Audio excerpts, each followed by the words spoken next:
మిత్రులందరికీ TP Jack ఉద్యమ అభినందనలు. పొన్నం రాజమల్లయ్య నా పేరు. ఉదయం నుంచి ఇప్పటి వరకు ఈ 4 సమస్యల మీద మిత్రులందరూ మాట్లాడినరు. తర్వాత నేను మాట్లాడదాం అనుకున్న విషయం కూడా లాస్ట్ చివరిలో ఒక 2 మిత్రులు గుర్తు చేసిండ్రు. సామాజిక ఉద్యమం, ప్రజా ఉద్యమం ఎలా నిర్మించాలి, ఈ ప్రజా ఉద్యమం ద్వారా ఈ 4 మూల స్తంభాలను ఏ విధంగా కదిలించాలి అనే దాని మీద అందరం సీరియస్గా ఆలోచించాలనేది నాతో సహా నేను ప్రతిపాదిస్తున్నా, ఇప్పటికీ ప్రతిపాదించిండ్రు.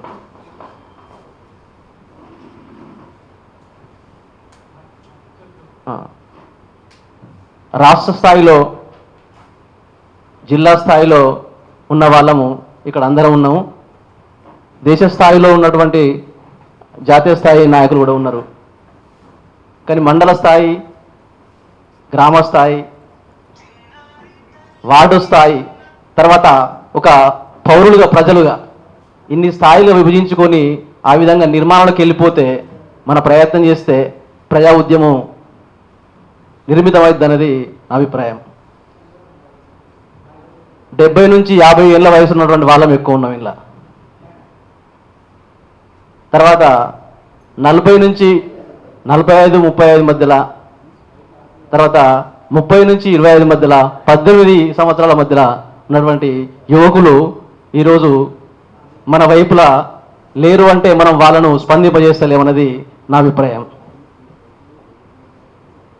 కాబట్టి ఏ విధంగా అయితే వాళ్ళు స్పందించి, అందులో మహిళలు అధికంగా, యువకులు, ప్రజా ఉద్యమాలకు నాయకత్వం వహించేటువంటి కార్యకర్తలు ఏ విధంగా స్పందించి ప్రజా ఉద్యమంలో నాయకత్వంలో ముందుకు వస్తారో, వాళ్ళను ఏ విధంగా తీసుకురావాలనో ఆలోచించి మనం అందరం పనిచేయాలని, అదే విధంగా రాష్ట్రంలో ఉన్నటువంటి ఈ టీబీ జాగ్ కానీ, ఇంతకుముందు ప్రభుత్వం మారడానికి మనవంతు ప్రయత్నం చేసినటువంటి వివిధ సంఘాలు ఉన్నాయి.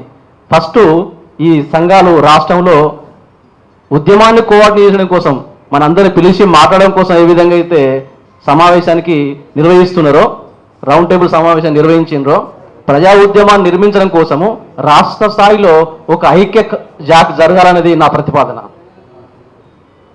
ఇప్పుడు భారత్ బచావ్ అని, టీబీ జాక్ అని, ఇట్లా చాలా పౌర హక్కుల సంఘాలని, వివిధ రకాల ప్రజా క్షేమాన్ని, సమానత్వాన్ని, సౌభ్రాతృత్వాన్ని, రాజ్యాంగాన్ని ఏదైతే కాంక్షిస్తున్నాయో, ఒప్పుకుంటున్నాయో, నమ్ముతున్నాయో ఈ సంస్థలు రాష్ట్ర స్థాయిలో కోఆర్డినేషన్ కావాలన్నది నా ప్రతిపాదన.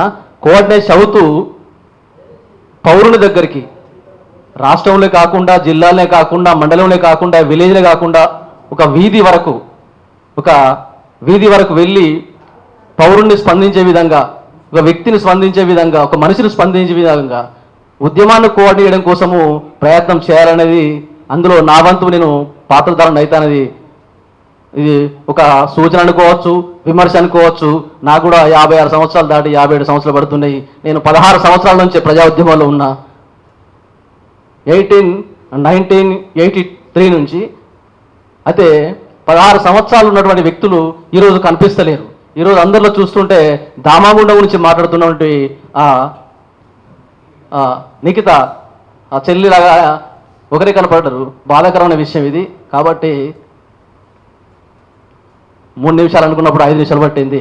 మీరందరూ కూడా అర్థం చేసుకొని ప్రజా ఉద్యమాన్ని ఏ విధంగా నిర్మించాలి, ఆ నిర్మాణం కోసం ఏ విధంగా కోఆర్డినేషన్ చేయాలనేటువంటి విషయం లోపల అందరూ గౌరవనీయులు మన ప్రొఫెసర్ హరగోపాల్ గారి నుంచి మొదలుకుంటే చిన్న ఏజ్ దాకా ఉన్నటువంటి అన్నికిత వరకు కూడా అందరం ఆలోచిద్దామని గుర్తు చేస్తూ నాకు ఇచ్చిన అవకాశాన్ని నేను సద్వినియోగం చేసుకుని భావిస్తున్నా. అందరికీ రౌండ్ టేబుల్ సమావేశ ఉద్యమాభినందనలు.